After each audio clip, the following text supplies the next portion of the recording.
विद्यालय के दिनों में हिंदी भाषा, जब हमारे हिंदी के शिक्षक हम लोगों को पढ़ाते थे तो अलंकारों की चर्चा होती थी। उसमें एक अलंकार है अतिशयोक्ति अलंकार, हम सभी लोगों ने पढ़ा होगा। तो जब भी बजट पे चर्चा होती है या महामहिम श्री राज्यपाल के अभिभाषण पे चर्चा होती है तो मैं समझता हूं कि इस अलंकार का प्रयोग सत्ता पक्ष और विपक्ष दोनों भरपूर करते हैं। और मैं ये कहना चाहता हूं कि सरकारें न इतनी अच्छी होती हैं जितना सत्ता पक्ष कहता है, और सरकारें न इतनी बुरी होती हैं जितना विपक्ष बताता है। और हम यहां जो भी बोलते हैं वो हमारे भाग्य विधाता जनता जनार्दन वो बाहर सुनती है, उसका आकलन करती है। हम यहां कितनी भी लच्छेदार भाषा में पक्ष या विपक्ष में कुछ भी कह लें, जाना हमको वही है, वही है, उन्हीं के पास जाना है और फैसला भी उन्हीं का मानना पड़ेगा।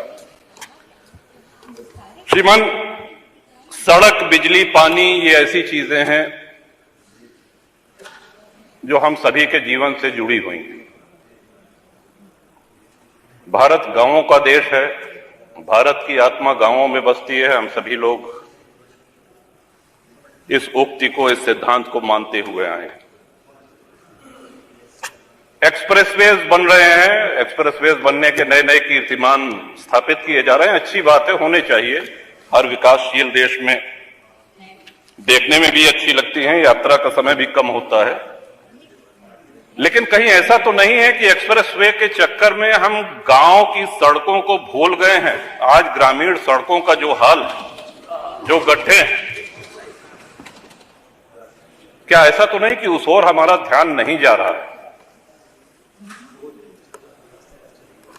सड़कें गड्ढा मुक्त नहीं है श्रीमन, और उसका एक कारण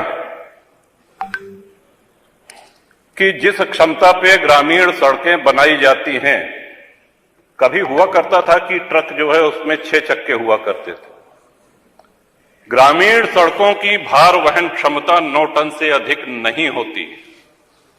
आज 52 टन के ट्रक 20 चक्के 22 चक्के उस पर चल रहे हैं और भार वहन क्षमता उसकी 9 टन पर स्क्वायर इंच PSI। तो सड़कें तो टूटेंगी, आप कब तक गड्ढे भरवाते रहेंगे? ये हम सभी के क्षेत्रों से जुड़ी हुई समस्या है श्रीमन।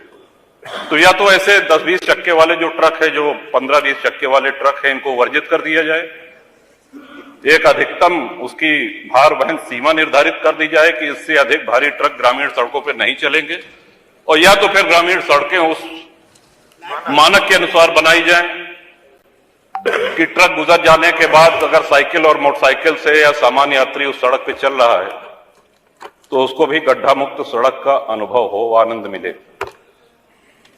ये बहुत ही गंभीर विषय है श्रीमन, और महामहिम श्री राज्यपाल के अभिभाषण में, बजट में इसका समावेश होता तो बड़ा अच्छा रहता। दूसरा आ जाते हैं बिजली पे। गांव में 18 घंटे बिजली आ रही,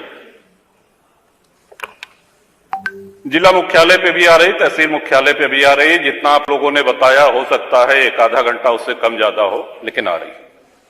लेकिन बिजली के साथ साथ विजिलेंस का प्रकोप बहुत ज्यादा हो गया है।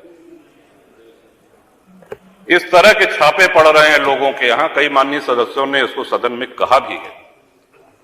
फोन आता है, उनको बुलाया जाता है और उनसे बाहर, बिजली दफ्तर के बाहर उनसे रकम तय की जाती है, उनसे पैसा लिया जाता है, उनसे वसूली की जाती है। समस्या जहां की तहां। तो मैं समझता हूं कि इस पे भी माननीय बिजली मंत्री हैं यहां पे उपस्थित, आपके माध्यम से मैं चाहूंगा कि ये ऐसी समस्याएं हैं कि आप इनको चाहे सत्ता पक्ष और चाहे प्रतिपक्ष किसी भी माननीय सदस्य से पूछेंगे तो हम सभी के क्षेत्रों में ये समस्याएं हैं। सड़क, बिजली के साथ साथ पानी। श्रीमन,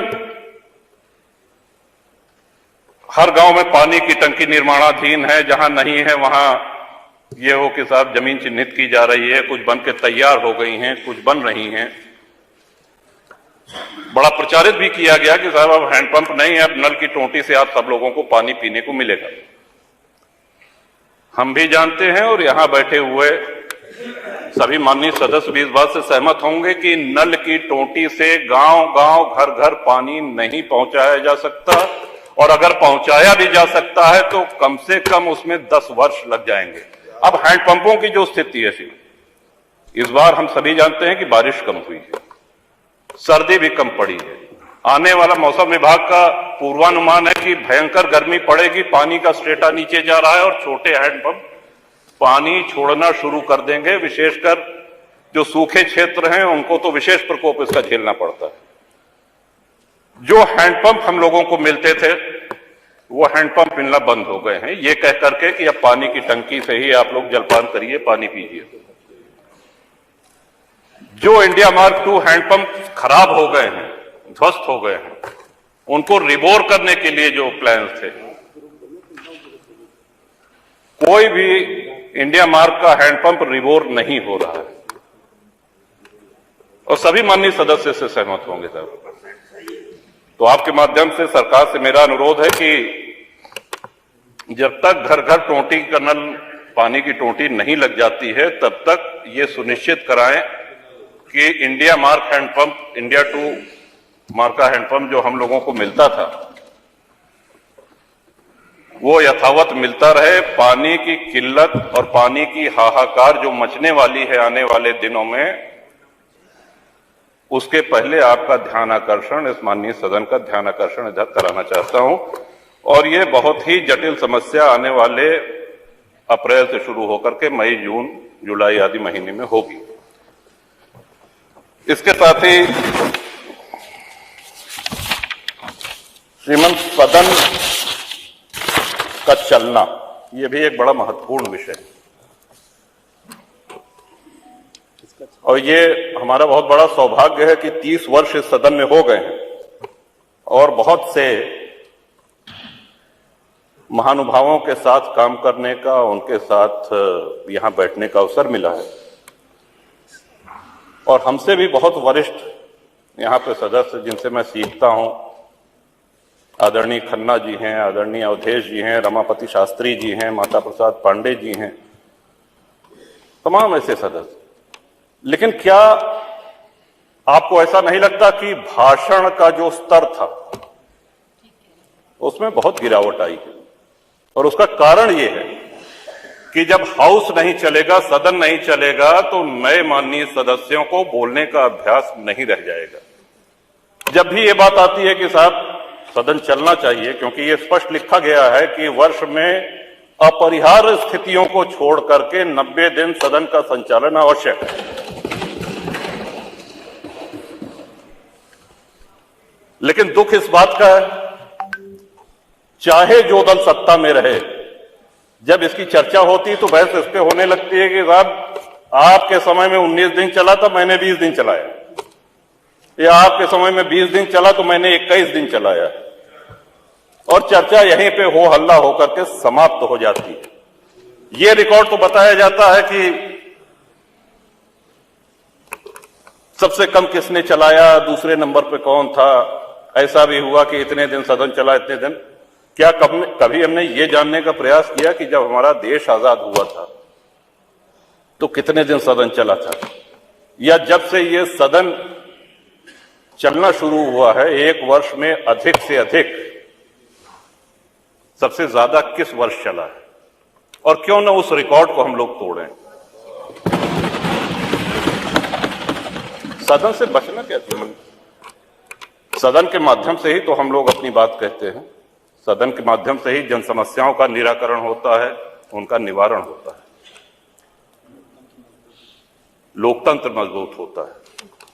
ये लोकतंत्र की आत्मा है। आत्मा को जितना मजबूत करेंगे उतना हम सभी लोग पुष्पित पल्लवित होंगे इस लोकतंत्र में। इसके साथ ही मैं ये भी कहना चाहूंगा श्रीमन कि आए दिन माननीय विधायकों के ऊपर मुकदमे कायम हो रहे हैं, और अक्सर धरना प्रदर्शन, यहां पे जो लोग भी बैठे हैं, किसी के दल और किसी के व्यक्तिगत, उनके सार्वजनिक जीवन में कभी ऐसा अवसर ना आया होगा कि उन्होंने धरना प्रदर्शन न किया हो। और जब तक लोकतंत्र रहेगा तब तक ये होता रहेगा। तोड़फोड़ की उससे हम सहमत नहीं हैं, हम हिंसा से भी सहमत नहीं हैं। लेकिन बहुत से ऐसे माननीय विधायक हैं जिनके ऊपर धरना प्रदर्शन, शांतिपूर्ण धरना प्रदर्शन के कारण मुकदमे कायम हुए हैं और आज भी हैं। उनको एमपी एमएलए कोर्ट जाना पड़ रहा है। कई बार ऐसा भी हुआ कि धरना प्रदर्शन में दूसरे अराजक तत्व आकर के हिंसा फैला देते हैं और झेलना विधायक जी को पड़ता है। एक अलग से अदालत गठित है, वहां जाना पड़ता है, वहां पे उनकी पेशी होती है और पूरा मुकदमा झेलना पड़ता है। तो ये तलवार जो लटकी रहती है माननीय विधायकों के ऊपर कि कब अदालत सजा कर दे। अभी कल भी एक माननीय सदस्य को न्यायालय ने दंड दिया, सौभाग्य से 2 वर्ष से कम अवधि की। तो सभी जनप्रतिनिधियों को प्रतिरोध कौन करेगा, आवाज कौन उठाएगा? अगर धरना प्रदर्शन के इतने गंभीर परिणाम आने लगेंगे तब तो विधायक और सांसद भागने लगेंगे धरना प्रदर्शन से। जनता की लड़ाई कौन लड़ेगा? ये गंभीर विषय मैं चाहता हूं कि इसको पूरी गंभीरता से ये सरकार ले और अनावश्यक मुकदमे हों। फिर मैं अपनी बात दोहरा रहा हूं कि हिंसा और उपद्रव का मैं समर्थन नहीं कर रहा हूं, लेकिन शांतिपूर्ण अगर धरना प्रदर्शन हुआ तो उसके लिए हमको अदालत के कटघरे में न खड़ा होना पड़े। जनता की लड़ाई लड़ने के लिए